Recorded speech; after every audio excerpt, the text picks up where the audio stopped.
If you've been focusing on the series, then you know that we've been spending a lot of time on the settings before we've actually been putting content on my particular website itself. And there's one more thing that I want to do before I actually start writing a couple posts for the website, and that's going to be to look at the categories located under the posts link. And so if you hover over post, you can see that you've got categories. And so what you're going to need to do is decide if you want to choose between categories or tags.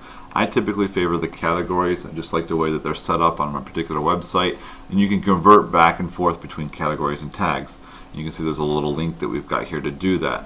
Now, speaking of categories, we have this default category called uncategorized here that we cannot get rid of. It's an option. They don't give us the option to delete it. So if you're thinking about how your website is going to be set up and some of the most common posts that you're going to be writing, I usually like to go in and rename that common category that I'm going to have. And so for this particular website, it's going to be based on mountain bike adventures. And I'm going to kind of put the focus in on this particular website to be something that's going to be geared more towards beginners or even advanced users. It's going to be giving them some tips when it comes to learning how to mountain bike, or some things that you pick up while you're on the trail and the things that you learn throughout mountain biking. So I'm going to go ahead and rename this one. And so let's go ahead and rename it Tips and Tricks. And the parent category is basically if this was a child category that belonged to something that was a bigger, broader type of category. There isn't one for this particular one, so I'm going to go ahead and leave that there. The description is an optional thing that we have to choose, and you'll see that it's not something that we need. Some themes may show it, so it depends if you want to add it or not. I typically do not add a description at all, so I'm going to go ahead and hit update. And you'll see what happens is it's renamed it here within WordPress. You see the Tips and Tricks has been renamed. I have the option of going back in and renaming it again or doing some kind of editing to it. The description doesn't show anything because I didn't add a description. The slug is going to be more for that URL friendly type of name for my category. And so this will contain usually all lowercase letters, and it will also have no spaces at all in here. So you don't have to really worry about the slug. If this was a hosted WordPress website, you can change the name of the slug and make it something that you wanted. We don't have that option using WordPress.com, and it really doesn't make much of a difference here when it comes to our categories. So you can see that one was created, and again, this was the default category, and now it still is the default category. And in fact, if you look here, it says that if you were to ever delete a category that posts were in, the post would never be deleted. They would automatically get assigned to this default one that we had, and it is now called Tips and Tricks.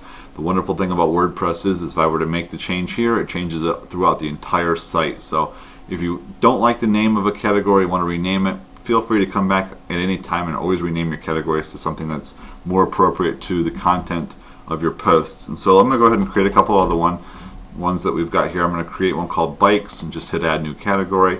And you can see Bikes is going to be created here in just a moment. There's Bikes, and I'll go ahead and create another one. Let's call this one Trails.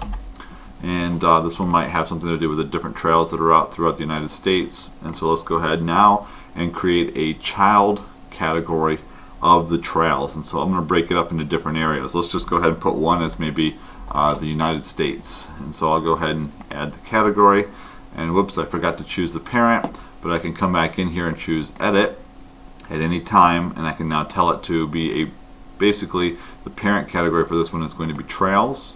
I'll go ahead and hit Update, and you'll see that it will modify it for me, and then you can see that the Trails is now is indented underneath the USA is indented underneath the Trails. And so if I were to pick some other, let's go ahead and do maybe Canada. There we go, and choose Trails. You can see that I can make that also the Trails a parent category of Canada. And the reason why I would want to have something like this is because if somebody was searching my website and looking at categories and they may click on the Trails, they would get all of my posts that belong to the Canada category as well as the United States category that we have here. If they wanted to get more specific, they could easily click on just Canada and find any trails that I may have here that relate to specifically Canada, but not the USA. So it gives us this hierarchical structure as far as our categories are concerned. And we can actually provide links on my website, my WordPress website, to each one of my categories and show all the posts that belong to that specific category. So that's why I really enjoy using categories for my website, is because we can, as a user, somebody could really narrow down to the specific posts or articles that you write that are on a specific subject itself. Alright, so those are created for us. I also want to show you that if we are creating posts, and I'll go ahead and click on Add New here for the posts, we can actually create categories in this post section as well. Since this whole video is dealing with categories, I want to show you that we've got that option here. Here are my categories itself, and if I were to write an article, I would pick the category that I would want it to fall in, and you can pick more than one category, which is a nice thing to do. But I can also have the option here to add a new category right in the post section, and it gives us this option here. I can go ahead and type in the name. Let's say that I wanted to have something like gear, and I can choose whether there's a parent category or not. If I hit add new category, you'll see that it will automatically refresh my site, and then gear is already up there.